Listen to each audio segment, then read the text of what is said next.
if that little bit more money means that my books are going to come back quicker, then hallelujah.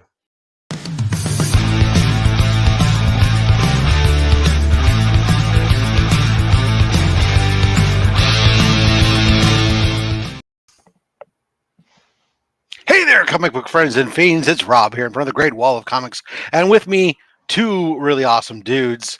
Jimmy the Don Kerr, Small Town Collectibles, and of course, Paul from Sector 2815. How are you guys doing this day?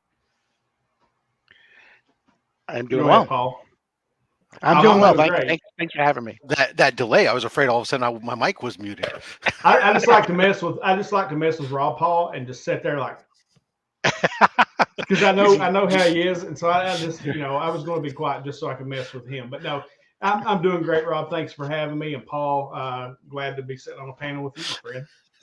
Absolutely. Well, it was like Likewise. we're not sure. Is it Jimmy messing with us or is it his Wi-Fi? Oh no, I got that fixed. Oh, I got that fixed. Turns out that I had a bad router all along. So that happens. All it right. does. Well, today we're here to talk about a man, not just any man though, a Superman, if you will. We'll be joined hopefully a little bit later by Legion of Comics. He's running behind. He's got work, family, kids, etc. We understand those things here. So I want to start off with a question being, why should, as someone who my knowledge of Superman exists solely from George Reeves' TV show and the movies. I think maybe I've read one Superman comic book in my life. It was probably like The Death of Superman, in the 90s. Why should I care about Superman? Well, I mean, I think because he is the superhero that started it all.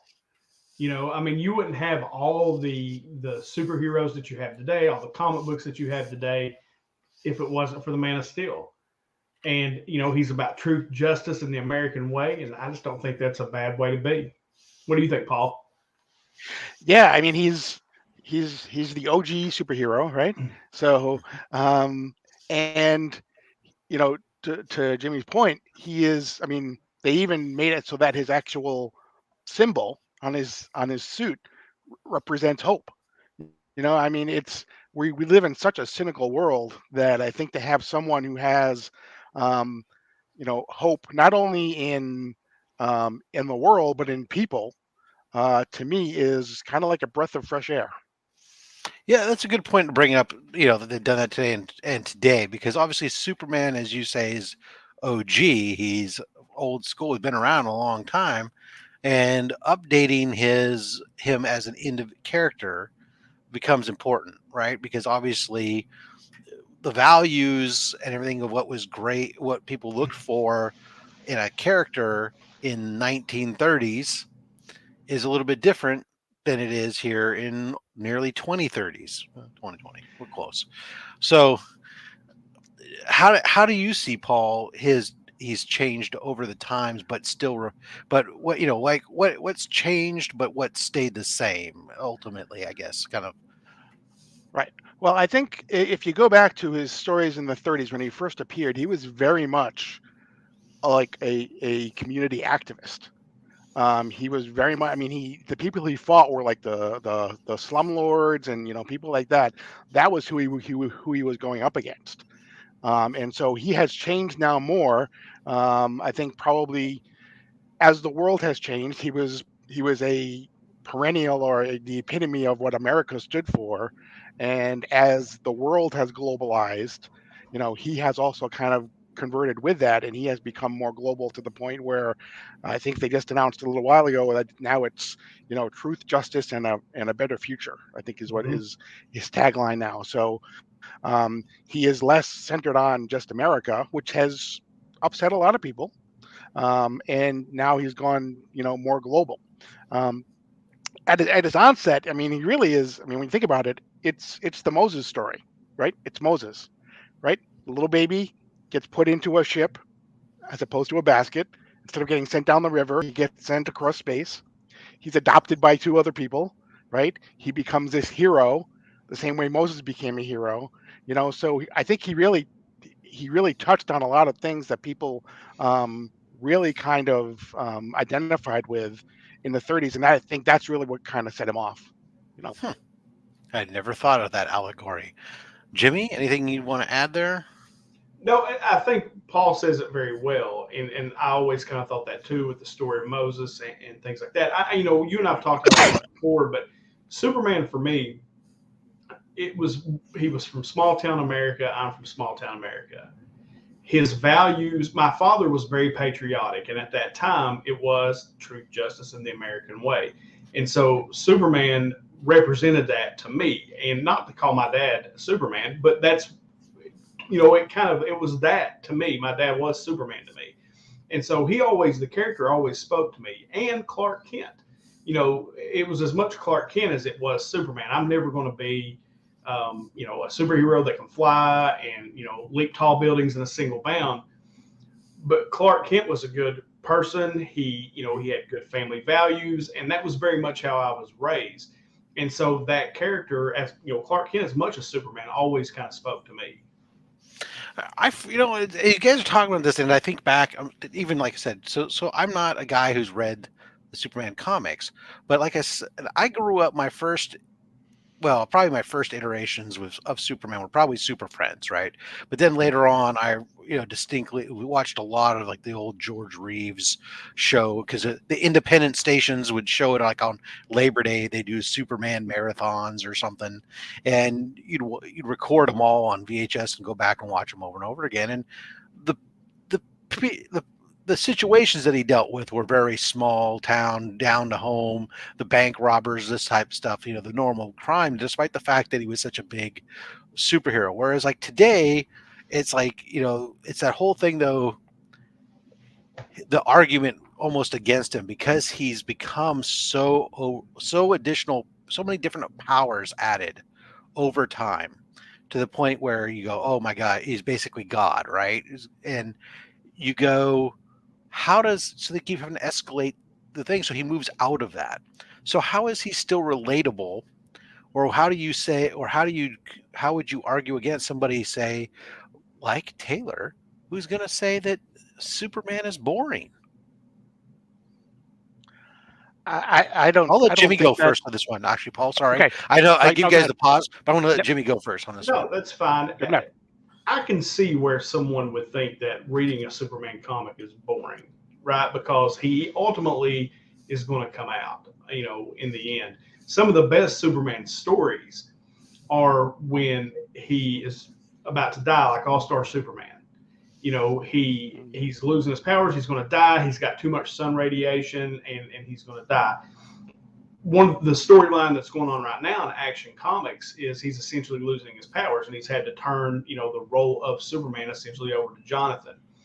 And it's more, like I said, with Superman, ultimately he's going to come out in the end. But I think sometimes he has to go through that moral struggle, because he is, he represents the good in everyone, and the hope, like his symbol, says. He represents that hope.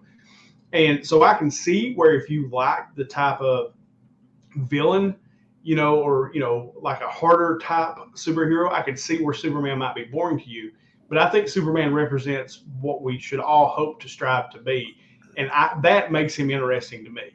No, I mean, I get that, but I mean, more to the point of what I'm suggesting, I guess, you kind of brought it up. In order to make him interesting, they're having to take away from him, right? Mm-hmm. So that's been the argument of some people like myself, who might not get into it and go like, it's like, okay, nothing, he's unstoppable, so they're just going to take away some of his stuff. Oh, here's some kryptonite. Okay, you're depowered. Oh, okay, you're depowered. Just so that way you can build drama, you have to depower your hero. But don't they do the same thing like with Spider-Man, where he's broke, he's, all those things, and that's what makes Peter Parker relatable, right? And so with Superman, the best stories sometimes tend to be when he becomes more relatable, he becomes more human, because he is, essentially DC is made up of gods, right? Outside of Batman. Right. they're mainly gods, and that is the mythos. Whereas with Marvel, you have your more everyday Joe as the characters. And so, no, I mean, I can see your point, Rob, that it is hard to make Superman sometimes relatable because he is a god. But I think you have to take the combination of Clark and Superman. You put those together, and that makes him interesting to me. Paul, what do you think? Yeah, I think a couple things is, I was going to talk about what you just mentioned, Jimmy, about how, DC tends to be the mythic, the gods, and, Marvel tends to be the everyman. And I guess from my standpoint as a DC comic reader, one reason why I tend to gravitate towards DC Comics is because I want to, and I want to get away from the everyday. I'm looking to get into this other world. I'm looking, I don't want to see my problems when I'm reading a comic book. I'm trying to get away from my problems, and fall into this other world. Now, to your point, Rob, there are a list of writers who have said that they would never do Superman because they don't know how to do Superman.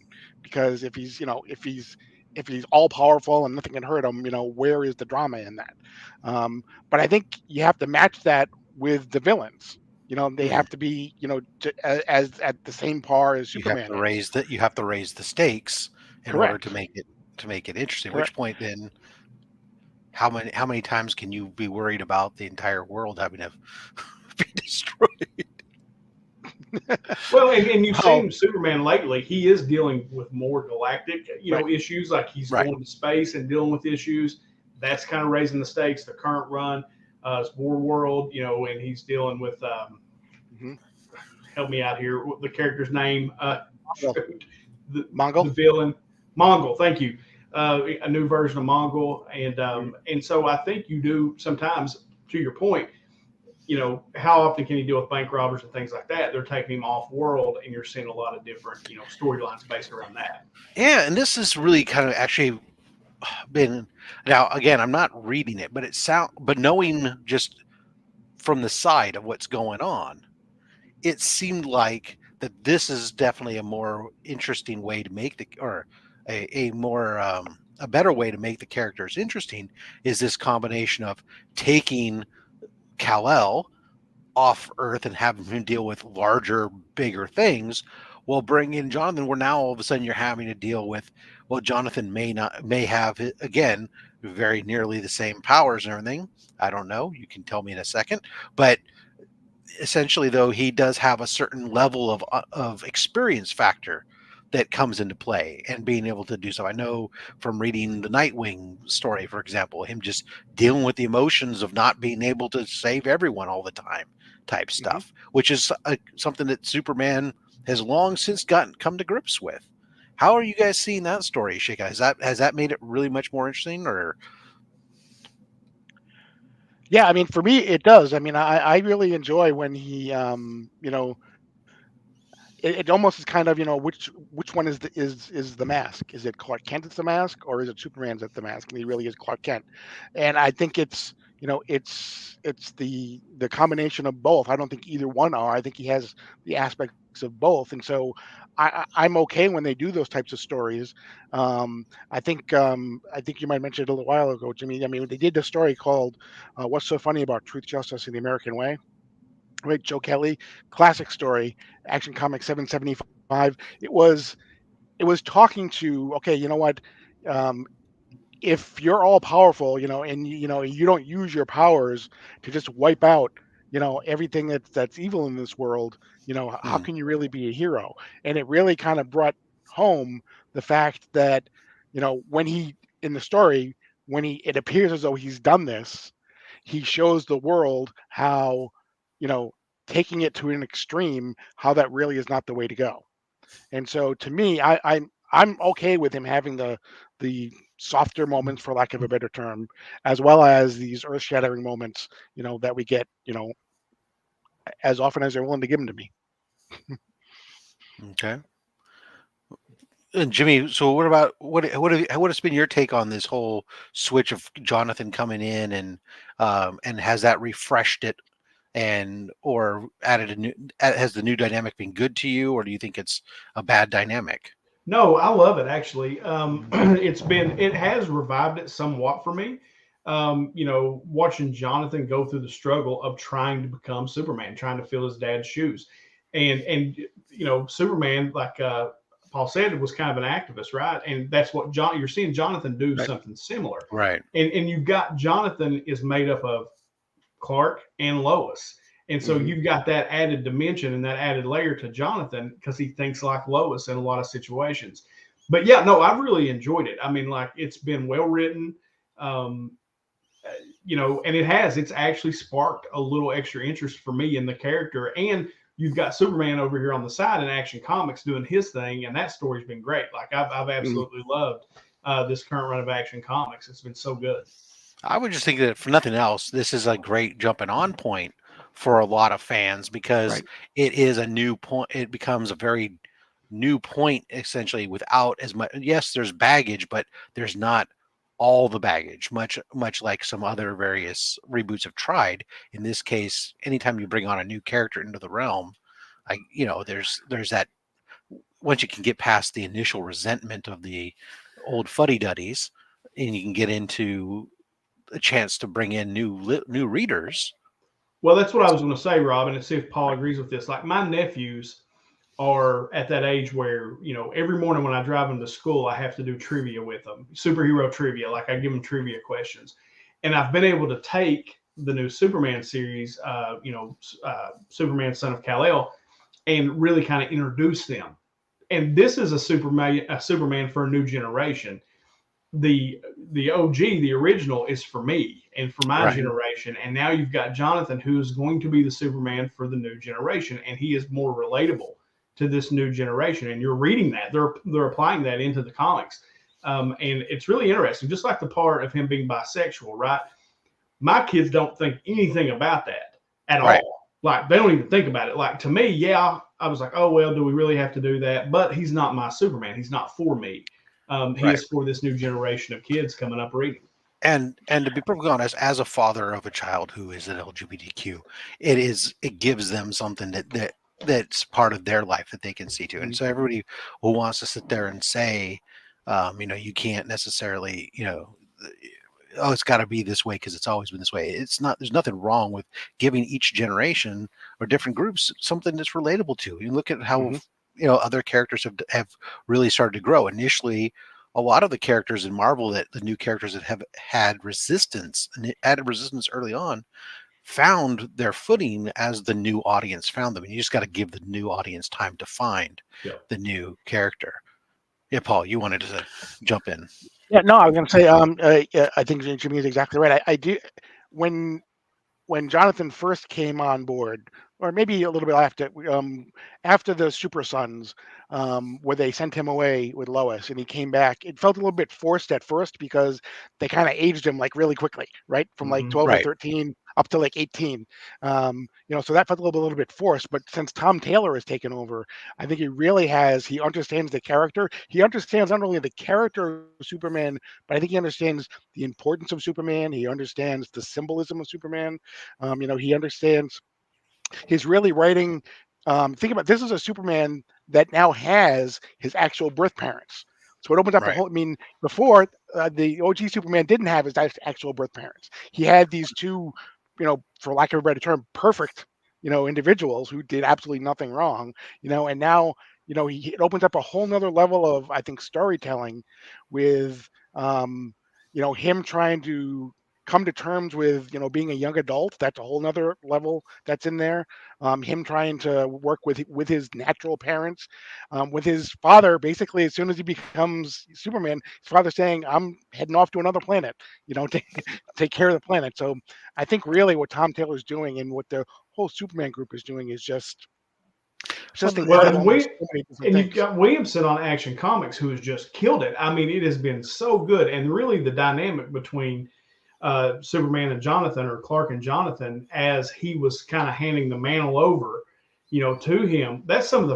For me, that's been some of the best writing I've read in the books. Like the letters he was writing to Jonathan, explaining, you're the new Superman, you're my son. I don't know. It was just so good. I can imagine really the heartstrings. I mean, if you think as I think about it, you go, man, the weight of. I mean, it's anybody who's had to take on something that your father's done, right? So like. for me, it's my dad is a legend in this area when it comes to scouting. And I was in scouting. Everybody had this expectation, oh, because I was the son of, that you're going to do this, right? And here we go, Mark, Legion of Comics. How you doing? So could you imagine? I can't, Jonathan Kent, the weight and the expectations of filling in as your father. Mhm. Sorry, I got bread in the thing and the timer's going off and the kid's not paying attention. Speaking of, Rob being the master barbecue bread maker that he is, trying to hand the reins, can you imagine the pressure his son feels right now trying to make this bread? Exactly. So, anyways, so here, I want to switch it up just a little bit here. So we talked about Superman. Essentially, he's the OG superhero, right? And I talked about my first interaction with Superman and what it was, even though I'm not a comic reader of Superman. So I'm curious. We'll start with Mark since Mark's here. Just got here. Mark, tell us briefly, what was your first interaction with Superman? How did you become a super fan of the man? First off, sorry I'm late, but No worries. absolutely, first thing that was memorable to me was Superman the movie with Christopher Reeve. Like I was watching that movie before I could process that movie because it was just playing in my environment. It's long, as well as other Superman stuff that predates my time era. Being a second gen collector, like those things. Just like I watch stuff all the time that I've seen before around my kids. They've seen all these things that came out before their time. Even it was I guess it was ingrained, but that is easily because the medium that it's on is the most impactful, memorable one for me. Well, the special effects at the time, when you saw a man can fly, Yep. I'd see the George Reeves stuff, but the George Reeves stuff, there was no imagination there. It was a man on a freaking table. If it wasn't animation, if it wasn't animation. Right. But that movie, even in the 90s, I feel even in the 90s, the special effects held up very well beyond into the 70s when they made it. It was good. I'll agree with that. Paul, how about you? My first, I started collecting probably in the very early 70s. So I can remember specifically there was a cover, and it's from Superman. And for those who may know, he has a villain called Terra Man, right? Who is like a cowboy, and he has this revolver that shoots like a ray out of the revolver. And the cover is, I don't know if it's Neil Adams or not, but he's basically, Superman is like kneeling and Terra Man is shooting him, and he has the ray right into his forehead, and it's forming an S on his forehead, and Superman is being aged. He's like really old. That's one of the first images I can remember ever in a comic book. But then, to Mark's point, going to see Christopher Reeve in Superman, I think I saw that movie probably 6 or 7 times in the theater when you could do that, for less than $4,000. It was just, it was. I mean, it's one thing to see your superhero up on the screen, but it's another thing to see the superhero that you had in your mind up on the screen, and that's really what it did for me. Great. Jimmy? Oh, I watched Superman 1 and 2 like 2 weeks ago. Like, I still watch it like all the time, like on HBO Max, because you can watch it whenever you want. So I watch it all the time. No, for me, it was Super Friends, right? So I was a kid. I've told this many times. We had like 4 channels, got Saturday morning cartoons, and I would watch Super Friends. And then I had the Underoos, the Superman Underoos. I had this thing. It was like a towel. And, you put your head through it and it hung around the sides, but it was Superman's body and the cape behind him. And then I used to tie a towel around my neck all the time. And my mom said that I was convinced if I could get on the roof and jump off, I could fly. She just knew one day she was going to come home and find me laying on the ground. But now, as far as comic books go, it was my uncle that I talk about all the time would be at the flea market, and he had the books there. And I could read whatever I wanted. So I read Superman all the time. Like, I absolutely loved it. Kind of figured out what he was about. My dad, like I said, for some reason liked that character and kind of said, hey, this is somebody I wouldn't care for you to emulate or, kind of have that moral compass like Superman does. And I've loved him ever since. Awesome. So, Paul, for Superman, been around time, a lot of different opponents he's had to go up against. From your experience, who's been the most fun or more interesting villain to go up against and challenge Superman? Who do, when you see comes out in a book, you go, "Oh, this is going to be good." I'm probably going to give one of the cliche answers, but to me, it's Lex Luthor, because they've done Lex Luthor so many different ways too. I mean, he actually had hair, and he was just kind of the scientist, and then they made him into this this mad scientist who, I mean, the whole thing with "you cost me my hair, so that's why I hate you" was kind of, it wasn't really the the best motivation for a villain probably, but. And then they gave him in the 80s. They gave him the armor and everything. John Byrne made him a business tycoon, and so that you had all that. What they did with him, I think, in Superman, the animated adventures, was phenomenal. I thought, to me, it's just the fact that he resents that he's not number one in Metropolis is a much better motivation than you blew some chemicals that made my hair fall out. I always liked the movies that he just wanted land. Yeah. It's Not wrong. Just ask Jimmy. It's real estate, baby. That's right. They don't make land, Miss Hesbacher. Ask me. It's all about the California real estate. So yeah, no, I mean, Lex Luthor, he's been reimagined as many times as Superman possibly has, twisted and tweaked to adjust with the time. Jimmy, how about you? I always like Mr. I can't say it. Mr. Mistflix, whatever. We'll just go Mr. Pitalik. Yeah, I don't know why. I just always liked him, kind of bend reality like that. I don't know. I just always thought that was cool. I always enjoyed him. Darkseid, of course, is probably my favorite villain, of all time. I love Darkseid. And, but yeah, and Mongol, I think Mongol's awesome. Like Lex, I think is probably the answer, because I think just Lex wants to be Superman essentially, Right. so it's, I don't know. I just always loved Lex, and but yeah, Mr. Mistflix, or however you say that. That's the whole thing. I mean, of the characters that I know, I always thought to myself, there's a character that's kind of where he can do whatever the hell he wants, and just is there to not necessarily. You can change it up because he's there just to mess around with him, almost right, and not necessarily the stakes don't have to be through the roof with him. It's just, I'm going to turn things upside down and you're going to want to fix it. And at the end of the day, you got to figure out a way to trick me, as opposed, you can't overpower me. You've got to trick me, which is different than the normal way that Superman has to do a win, right? It's more of a Batman way that he has to win. All right. Mark. So I'm going to go the opposite direction here, and my age has a lot to do with this. But Doomsday, I was like what, 8, 9 when that happened. Like that was like my Superman was actually dying. Like I don't know how many times my dad had explained to me he'll be fine. He'll be fine. I didn't believe it. Like you couldn't convince my kid mind. And even as a kid, at that age where like you're not like the most like studious reader, the pictures are everything, and watching how it played out. With the panel layouts through those 4 issues just getting grander and grander, and the character design coming out with that original like spacesuit on that he was just breaking through. It was just so much tension that they were building, and that was really one of those characters, unfortunately, that like you beat him once, you beat him 1,000 times. That's just it. You've taken away the appeal. But there's still times when you can go back and revisit that story or the movies from that story, and you can find that feeling again of that actual danger and that level of like how you said, like, you can't just beat your way out of this. He couldn't beat his way out of that, and that was the only way to win.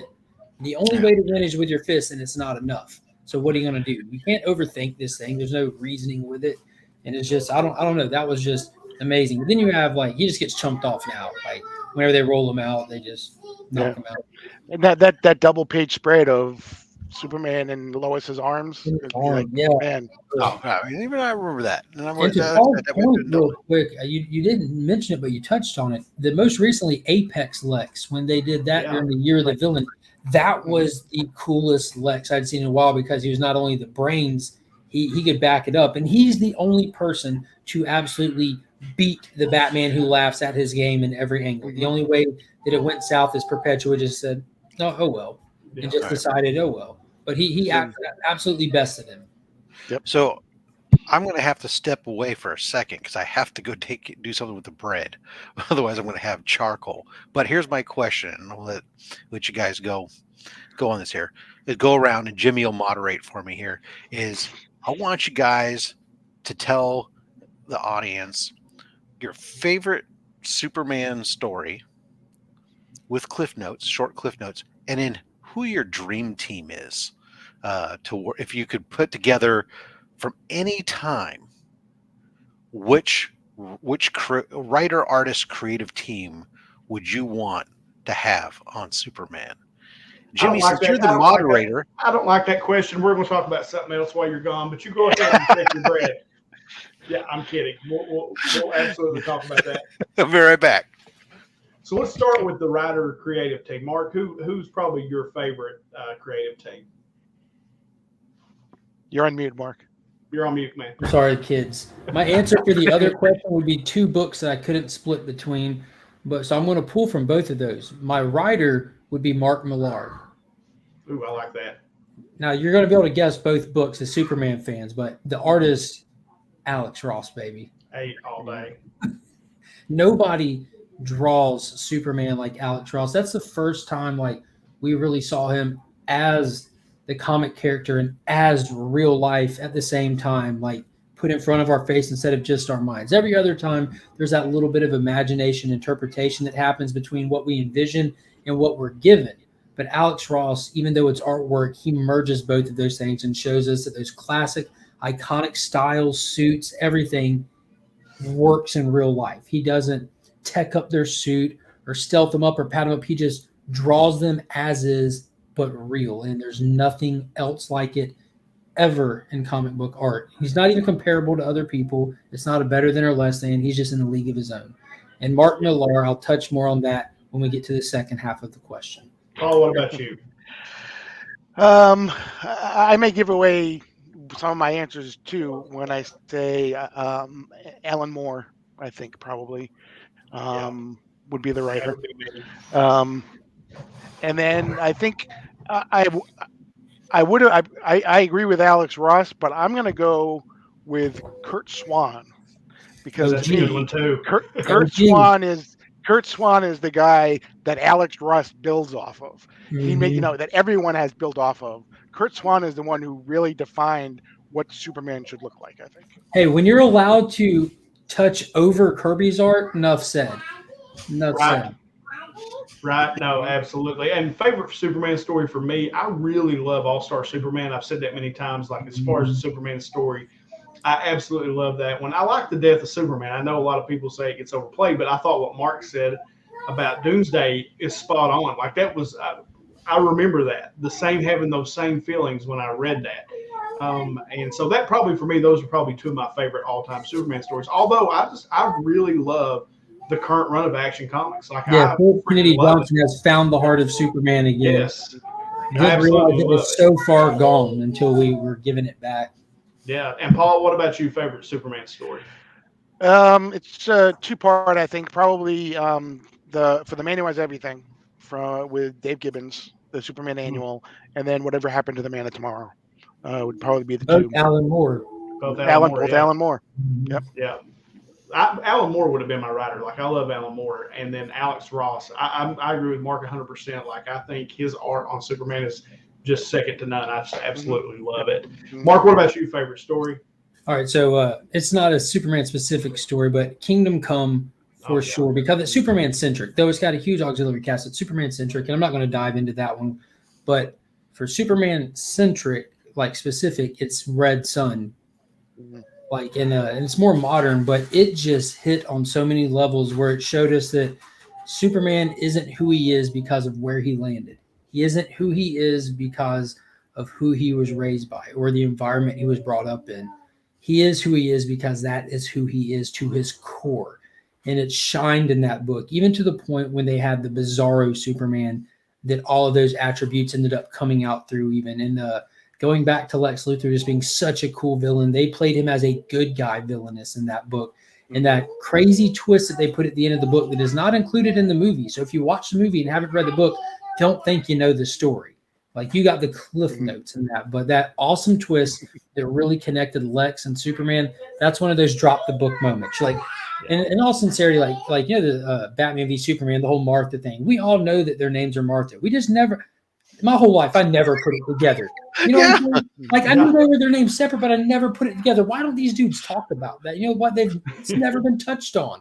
So and why do so many damn superheroes have to have the first name and last name have the same letter or the same syllable? Like Luthor, Clark, Kent. But it was one of those things with Lex. It was just like that. Like, you know, that I never thought about that, and it's literally been right here my whole life. Yeah, exactly. You're right. Yeah. Yep. So Rob, you can have your show back now. Well, to countermark, I'm going to say one of my favorite Superman stories was Speeding Bullets, which showed that what he could be if he had grown up somewhere else in Gotham and became the Batman. No, but actually, my true world story. It's yeah. One, but actually, the truth, one of my absolute favorite story that I've read with Superman in it was ahead of Kingdom Come, because Kingdom Come was fabulous. Was actually, I just really loved Injustice. I like Injustice too. I still haven't read it, and that's where Tom Taylor cut his teeth. I still haven't read it. I mean, watching seeing the slippery slope, and back to what you had referenced earlier, Jimmy, about, you know, showing if you just went out and go, I'm going to, you know, he decides I'm just going to stop all criminality. I'm going to stop all war. And when you force that upon people, what that becomes, where you become Zod. Yeah. Right. Exactly. And so, I mean, that was just, I was blown away by that. I mean, I never thought a book, a story based off of a video game would be what that was. No, I agree. I loved Injustice. Like, I mean, I just finished up Injustice 2. I'd picked up some trades. I hadn't got to read it when the floppies were out, and I picked up some trades. I love it. Both those tales. I love it. No, absolutely. That's how I started reading, actually, because it came out during the New 52 initially when it started. I was reading it on digital because I hadn't yet gotten fully back into comics for myself yet. And then I switched over to the trades when I started picking up all the other stuff. But I do have another question, though, real quick. Yeah. If Paul, if you don't care, I'd like to know what you think about Henry Cavill as Superman, because, you know, Christopher Reeves, for all intents and purposes, that is my Superman, will always be my Superman. But I really like the job that Henry Cavill did, you know, in the new movies. I was interested to know what you and Mark think about Henry Cavill as Superman. I really like him. I hope he gets an opportunity to continue playing him. I think he, you know, in the Man of Steel movie, you know, you could really, he had such a vulnerability in some ways as he was fighting Zod, you know, and knew he had to hold back until the very end, and you could see how much it tortured him. But he also had a confidence. He played both of them, you know, I think really well. And that to me is something, you know, Superman has, you know, he has the confidence because he has all the abilities, but he also is a person too. You know, he's just like everybody else, and he has fears and doubts and, you know, all these other things and that go along with it. So I really like Henry Cavill. What about you, Mark? Sorry, Rob. I was interested to know what they thought about it. Well, first off, I want to say that's one, Jimmy. You only got 9 more, so choose them carefully. Right. And I agree. Christopher Reeve is Superman. Henry Cavill plays a great Superman. I don't think there's been a poor casting job for Superman ever. Like, they've all been good, but for the big screen, I think Henry Cavill really embodies it. He makes it his own. It's definitely, like, he touched on a lot of stuff. That's cute. Yeah, Brandon, he was a good-looking Superman in his own right. He really was. He fills it out. He's convincible. You know what I mean? Like, he plays it well. And when you step back and you actually look at the 3-movie arc, like of him trying to find himself, of him trying to find out who he's supposed to be as this character, and then him showing up as Superman proper in the Snyder Cut. Like, that's what the vision for the trilogy was. You know, it was that long movie context. And I think it was beautiful watching that first one where there's mistakes being made. We found out why in Man of Steel he has that 0 kill rule and how bad that broke him. And like, I'm getting goosebumps just thinking about that neck snap. I remember that moment. I screamed and almost threw my oldest daughter off my lap in the theater when it first happened. Like I was taken aback. So I was really impressed with it. I can't picture somebody to play the role better than him right now. I would love to see him back. But then again, I would have never casted him to begin with. I didn't even know who he was. So there could be someone out there, you know. I only knew who he was because I had been watching the show on HBO, The Tudors, where he had been in there. Right. But Yep. I just want to throw this out there. I just want to throw this out there. Clark Kent, Superman. I just want to throw it out there. Change your posture a bit. Brandon Routh wasn't bad either. I think the script wasn't the greatest. He was imitating Chris Reeve though, and which is what he was asked to do because he was playing that same Superman. Yeah, he did a good job. It was, we're bringing you in. You're going to fill these legendary shoes, and you're going to play the set continuity wise the exact same version of and Superman. that airplane scene is still like try to top that, man. I will tell you, I was so pleased when WB had him put on the outfit for the Kingdom Come version of Superman. And then they sidelined him immediately. Well, we'll take John Crowder instead. Get rid of Brandon Routh. I'm done with this. Bye, WB. Yeah, well, that broke my heart. Okay, I don't. We're not. Yeah, unfortunately, this isn't the show to talk about CGC, PGX, and CBS. Come see us on SlabHub on Saturday. Be happy to talk about it then. So, anyways. My goodness, guys, it's like that 40 plus minutes into this 30-minute show. It's really easy to do this on these panels here. Last go around the horn for you guys each. Tell me or tell the audience something, whether it's a reason why they should go check out Superman and they haven't been doing it. Why Superman is still relevant today. Anything that you want to say, your last word in here on Superman and why he is the Superman. Let's start with you, Mark.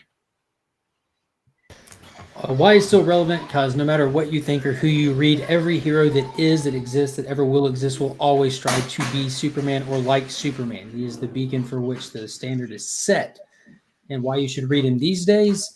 Because it's fantastic. Like we mentioned earlier, Philip Kennedy Johnson is doing this since he jumped on the book. He is a diehard Superman. He is a father. He understands every aspect of this character, and he is focusing on those core root values of Superman, but putting him in new situations, new scenarios that aren't played out or aren't beat up, completely out of his element, and writing original, fresh stories where he's not an OP character that can just walk through anything. There's actual danger, intrigue, and it's an actual saga. It's got like Lord of the Ring adventure vibes to it, the way like these settings are and these worlds are and everything's so alien even to him. It is huge in scale, but it's like very wholesome somehow. It's insane. It's perfectly balanced comic books. I mean, I cannot say anything better than that. Like I agree with everything Mark said. That's why I love Mark, because Mark shares the same love of Superman that I do. But no, and Mark's right. The current run is so good. I mean, it is different. They're not doing played out stories. They're and then kind of jump on over to Superman, Son of Kal-El. Check out Jonathan and watch his growth as he grows into the character as well. I right now I really, and I can't overstate this, it's really a golden time to read Superman. I mean, it really is. There's a lot of good stuff out there right now in the modern books. Unless John Ridley writes it, then avoid it at all costs. I wasn't getting away from the show without mentioning him. He's a trash writer for Superman. I totally agree with Jimmy and Mark. To Mark's point, any superhero that you read right now, you have Superman to thank. I also think something that doesn't get enough credit is any superhero movie you see right now. I know that they like to say that Spider-Man, the Tobey Maguire Spider-Man kind of kicked, or the X-Men kicked in the superhero movie craze. Superman 78. Superman was the movie that proved that you can make a good comic book movie and people will go and see it. And so, you have Superman to thank for that. Very true story. All right, I lied. I'm going to ask you guys one more question. And that is, you can only pick one era of Superman books to read. Is it golden, silver, bronze, copper, or modern? What are you going with, Paul?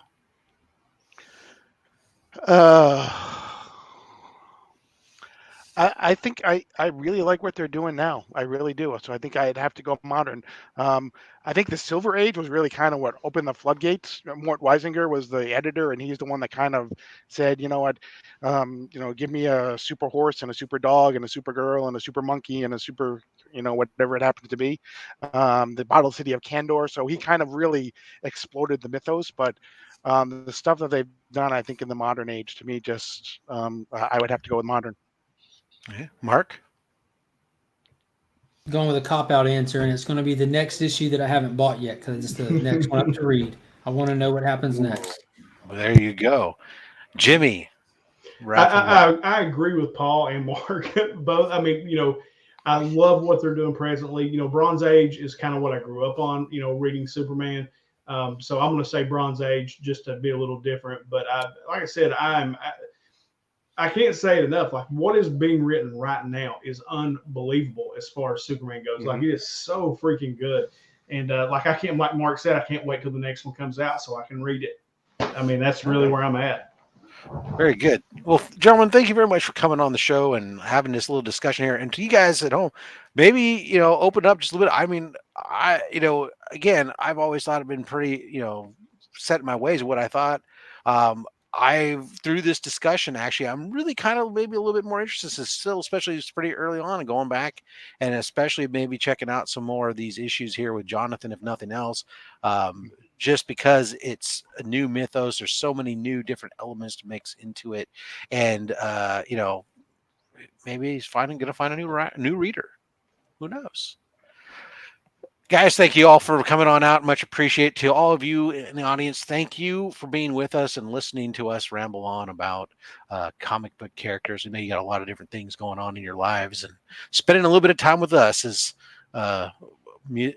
greatly appreciated. Next time on Sidekicks Talk Comics will be in 2 weeks, actually, because we're on the first and third Tuesdays of the month. Next time we'll be talking about Moon Knight. That will be just after the first episode has dropped from Disney Plus. We will not be focusing on the TV show. We'll be talking about the character and comics, and especially trying to learn from the panel of experts that we have coming on, or enthusiasts, I should say, not necessarily experts, of Moon Knight enthusiasts. Find out why somebody like me, who's never ever read anything Moon Knight other than his name, should care and get excited about it. So we'll find out. I hope you guys will join us in 2 weeks on, again, Sidekicks.comics.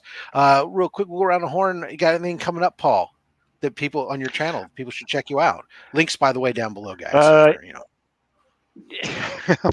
Yeah, we do Guess That Key. We're actually taking this week off because of some commitments to people, but we should be back in 2 weeks from tomorrow. We'll be back. So that would be the 30th, I believe, the 30th of March. So join us if you can. It's Wednesday nights at 9:30 Eastern time for Guess That Key. Excellent. Jimmy. Main thing to know is I'm having to scale back just a little bit. I've been doing 4 days a week of content. I'm scaling back to 2 days a week because I'm running for political office in my hometown. So I have to go campaign. And so I'm having to kind of cut back a little bit. But first appearances and key issues, which came out today, that will still continue. And obviously Team Questions. This week, John's Comics with Kids was on. Phenomenal interview, like being that guy, a blast. It was so much fun. And then Journo's Comics will be next week. So that'll be the next Team Questions coming up. But that's it for me. Awesome. Mark? Tomorrow I've got pretty much a comic close-up video of the elusive Heroes Initiative George Perez JLA Avengers new collection that comes out tomorrow. So check out the channel if you want to see what's up with that book. Look through that book and see what's new to that book and why people are really excited to get it. And as always, just be on the lookout on the channel. Fridays are community hangout days, and Sundays are the At Week's End live show where we do the spoiler filled look back at the week in comics and so much more. But other than that, Saturdays at 2:30 right here. Yeah, for SlabHub, this week's guest, Skeff, is not going to be able to make it. He has backed out. I've had to seek out a fill-in guest, which has forced me to bring back Tyler. So if you want to Well, see Some quality again. Some quality again. Finally, jeez. Nice. So Tyler comes back to SlabHub Oh, that's must watch. this Saturday. As Maybe is, he'll have Week's Slab. End. Maybe he'll have Slab that #1 from Action Comics. Did you guys see that? That's sold on Heritage. I love him so much. Oh my goodness. All right, That's guys. one of the Thank you all for greatest of all time, Rob. Thank you all for coming out. That's tough to go against because Man Cave last week. Ooh. Yeah. All right, guys. Till next time, collect what you want. Don't listen to anybody, including myself, because I'm just a fat man with a fat stack of comics and a fat opinion. Thank you all for watching. I can find my outro.